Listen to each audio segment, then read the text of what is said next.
Hi hello welcome to Ruby quotes. அறிஞர் அண்ணாவின் பொன்மொழிகள். உழைத்து வாழ்பவனே வணங்கத்தக்கவன், வாழ்த்துக்குரியவன். அந்த உழைப்பாளிக்கு ஊறு ஏற்படுவது சமுதாயத்தின் நல்வாழ்வையே புறையோட செய்வதாகும். கண்டனத்தை தாங்கிக் கொள்ளும் திடமனம் இல்லையென்றால் கடமையை நிறைவேற்ற முடியாது. போட்டியும் பொறாமையும் பொய் சிரிப்பும் நிறைந்த இவ்வுலகில் நமது பாதையில் நாம் நேராக நடந்து செல்ல நமக்கு துணையாக இருப்பது கல்வி மட்டுமே. எதிரிகள் தாக்கி தாக்கி தங்கள் வலுவை இழக்கட்டும். நீங்கள் தாங்கி தாங்கி வலுவை பெற்றுக்கொள்ளுங்கள்.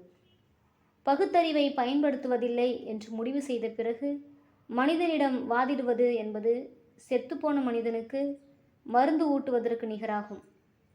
நடந்தவை நடந்தவையாக இருக்கட்டும், இனி நடப்பவை நல்லவையாக இருக்கட்டும். கட்டுப்பாடும் ஒழுங்கும் கட்டாயம் நமக்கு தேவை. இவை சாதாரணமானவைதான். ஆனால் இம்மாதிரி சாதாரண விஷயங்களை கொண்டுதான் ஒரு சமூகத்தை எடை போட முடியும். தேங்க்யூ.